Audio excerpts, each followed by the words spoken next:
Well, good evening, everybody. It's good to be here. I've been traveling today and been on the road about 4 or 5 hours and um, done a lot of thinking and a lot of talking to myself on the way down and also on the way up. And I don't really know how this is going to go. I went and found two scriptures that I want to try to put together, and we'll see how it goes.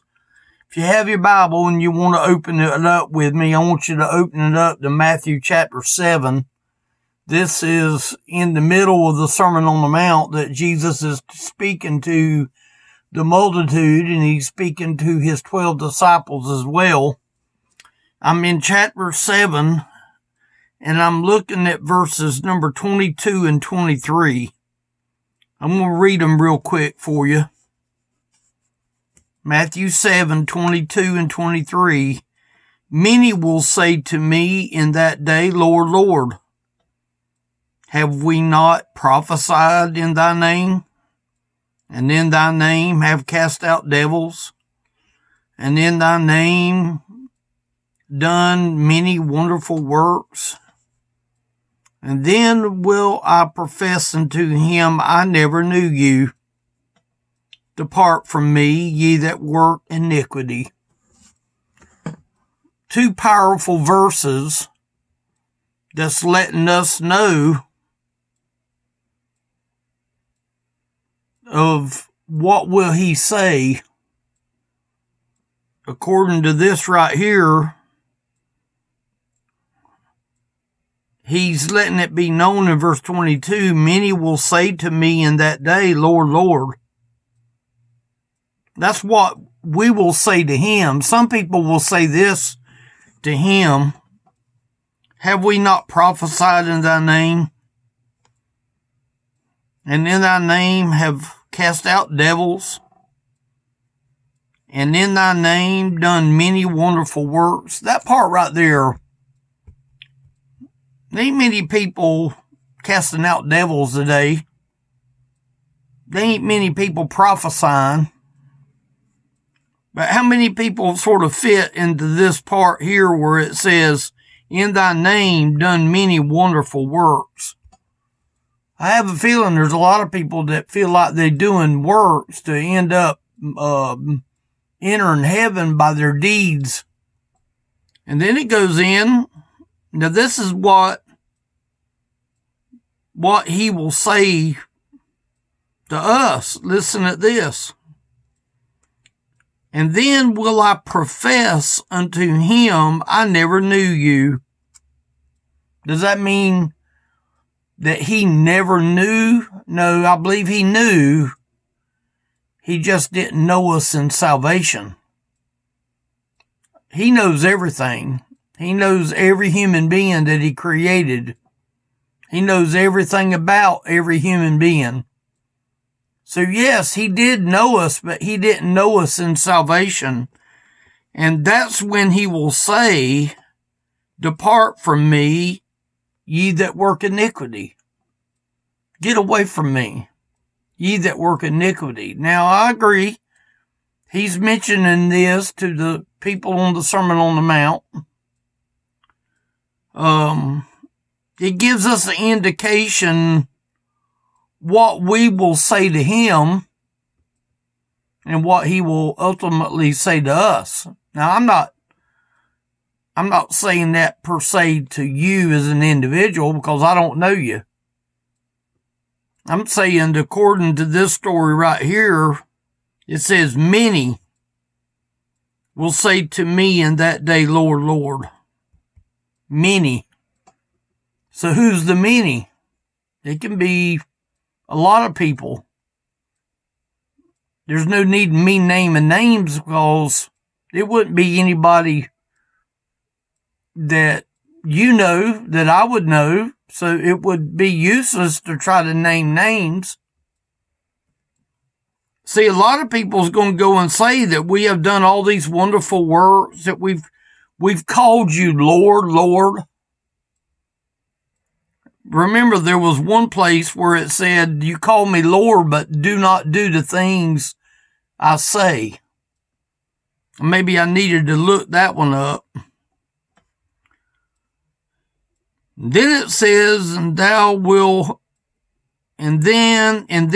will I profess unto them, that's to the many that says, Lord, Lord, I never knew you. Depart from me, ye that work iniquity. Well, a lot of people maybe ain't guilty of working iniquity, but is that what the Lord's going to say? Well, I was looking, we might come back to this. Turn over to Matthew 25. Matthew 25, we find another subject about the talents. And we read here where it refers to the talents. And I'm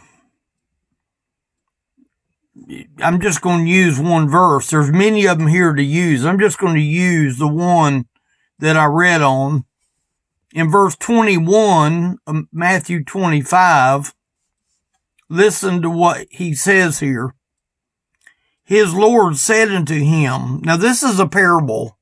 Okay, you got to keep in mind this is a parable, but he is still getting his point across. His Lord said unto him, well done, thou good and faithful servant. Thou hast been faithful over a few things. I will make thee ruler over many things. Now listen to now. Enter thou into the joy of thy Lord. Enter into the joy of thy Lord.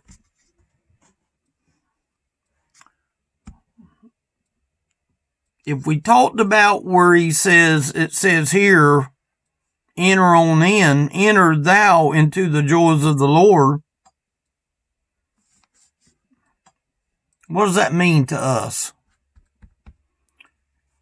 You got one side that says enter into the joys of the Lord, and you got one place where he says to depart from me. Now, you know what I was thinking about when I come out and I was doing my talking to me and myself on the way down and on the way back on my trip. What's in the middle?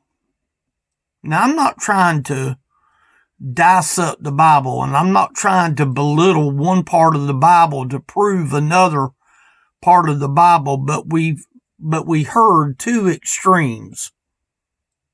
We heard the extreme where Jesus says, depart from me, I never knew you. And then we hear the other extreme where he says, enter thou into the joy of the Lord. Remember up there where it said, well done, thou good and faithful servant. What's in the middle of depart from me and well done, thou good and faithful servant? Is there some place in the middle? And I think there is. I do. I think there is. I think there's a place in the middle. There's going to be a lot of people that are going to be in the middle. And let me tell you what I'm thinking in my head. There's people that he's going to tell, depart from me. I never knew you. And he's going to cast them out. He's going to get rid of the ones that he said, depart from me. He's going to toss them like we toss garbage into a trash can. Only thing is, this trash can is going to be torment in the lake of fire. That's what the Bible says. But he gets rid of the ones that he says, depart from me. And then you have an extreme here where he says, well done, thou good and faithful servant. You have been faithful. Enter into the joys of thy Lord. I have a feeling there's going to be a group somewhere in the middle that their soul is going to be saved. But part of me believes that there's going to be some that's going to get to the place of heaven and have nothing for a reward. You know what I was saying today on my way back from my trip? No employee would want to be called into the office by the manager and enjoy being jumped on by the manager because the employee did the wrong job or did the wrong thing. That could end up terminating him from his job, or the boss being very displeased with that person. I don't remember what year it was. I got a job in a warehouse, and I had just started. I didn't make hardly no money back then. Y'all think you only made like $7 an hour. You know, today that would be unheard of. They give me a job of sweeping under the pallets. And I still remember sweeping under the pallets. And see, you got to remember, I have always been used to work. Every day from high school, from the day I graduated high school, and before even I graduated, I was always used to labor. So labor was never a big deal for me. I remember the man that hired me, he knew that I had a farm. And I remember him telling me to my face, he said, "Now, Mr. Thompson, if you're going to come here and work, you're going to give us our time of work. And what you do on your own time is your time, but when you come here, you're going to give us our 8 hours worth of work." And I know what he was saying. He was saying, you're going to give us our time. And if you want to go farm during the time that you have off, that's your business. But don't think you're going to come in here and lay around on us and get a paycheck from us. And that's what he was basically saying. And I knew what he was saying. So he put me on a cleanup.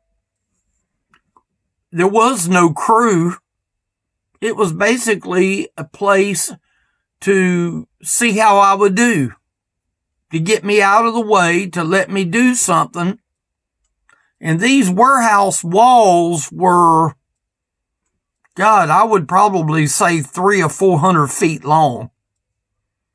And these bays had product on the pallets.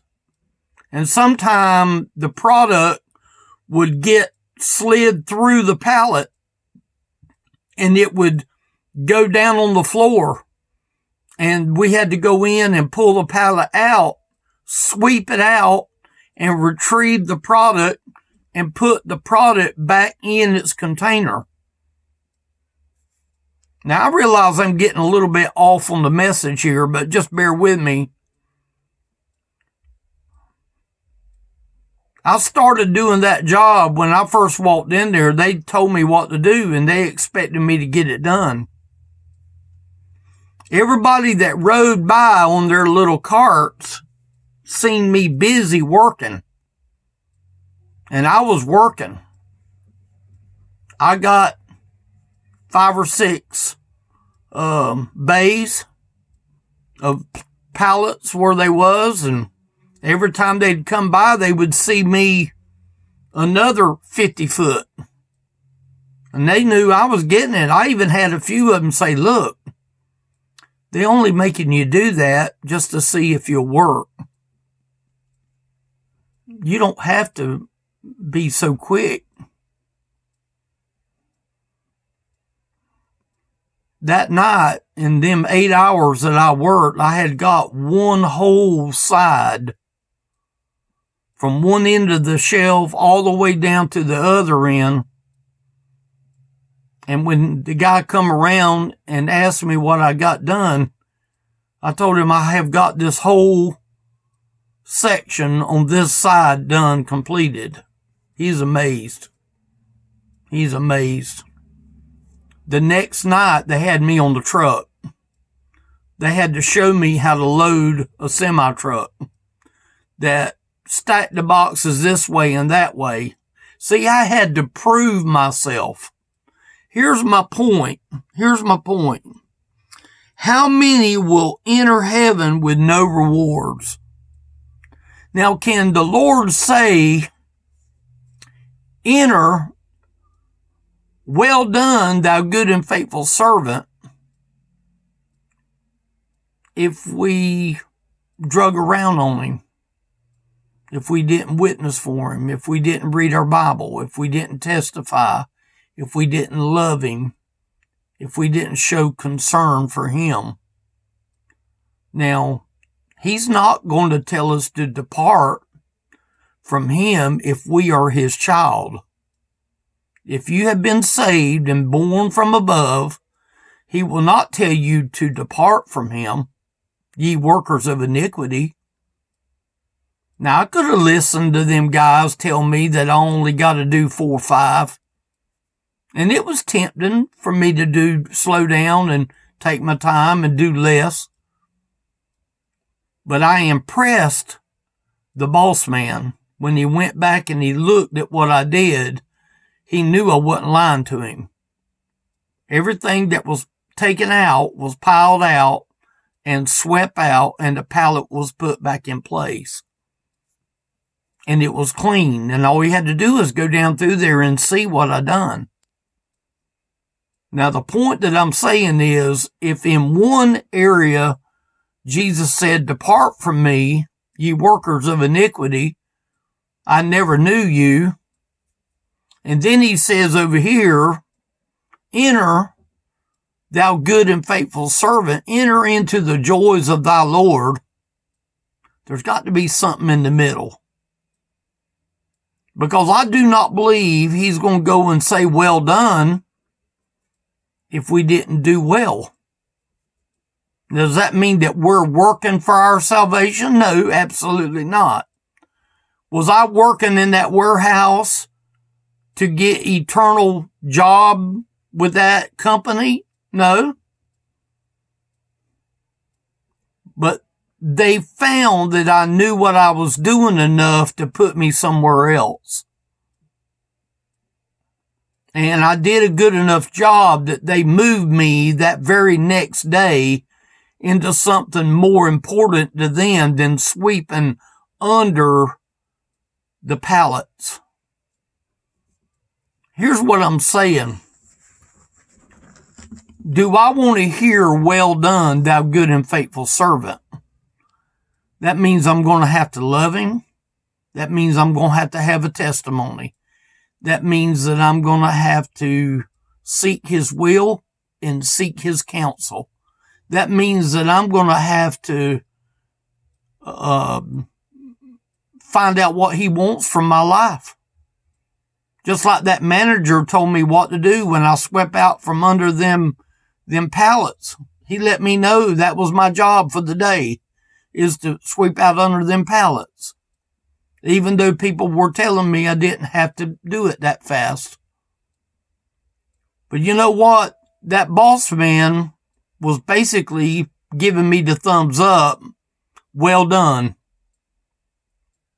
Well done, thou good and faithful servant. Basically, I was working for $7 an hour, and I earned every dime of it.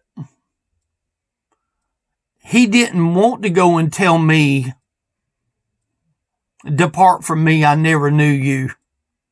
He was tickled to death to have me because he knew that I could do the other job too. What I'm saying is there's something in the middle. There's going to be people that's not going to hear well done. that they going to get to enter heaven. Now, some people will argue with you and say, oh, no, Brother Ken, they won't enter. Not if they got some problems, they won't enter. No, not every child develops. Not every child is exceptional. Not every child gets great grades. Not every child exceeds to the max. Some children take longer to potty train than other children do. But not everybody's going to get a reward. Some people might get to heaven with no reward. Some people might get to heaven with the Lord saying, well done, thou good and faithful servant. Enter thou into the joy of thy Lord. And you know what? That's what I want to hear. If I had a boss man, I'd want to please him. I wouldn't want to drag around on him.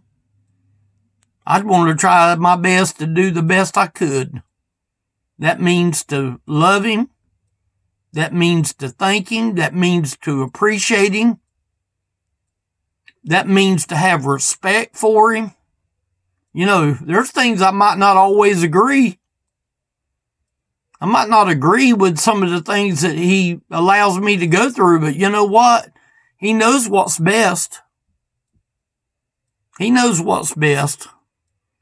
Elderly Ministry is the website here. You can go there and pull up the website. There's a phone number that you can use to get a hold of me. I do have a YouTube channel, and I don't know where my paper is right now. Right here it is. Right there it is. KWT 32040. This is my YouTube channel. You can go to YouTube, find the phone number, go to the About Us page, and you'll see the phone number. You can pull down the description, and on some of the newer videos, you'll see the information there. Just by clicking on the video and just downloading the description part, and you'll see the address and the phone number there. I'd love to talk with you. If you need salvation, I'd love to talk with you. Get in the mode of being pleasing unto the Lord. Be pleasing unto the Lord. Let him say, well done, thou good and faithful servant. Because if you hear the words, depart from me, it's not going to be because you was a sorry worker. It's going to be because you never trusted in him and you never believed in him. Make sure you believe in him. The only way you can do that is the word salvation. You need to be born again. You need to be saved. Okay. Thank y'all. Appreciate y'all listening. Tune in tomorrow. Maybe we'll have something else. Okay. Thank y'all.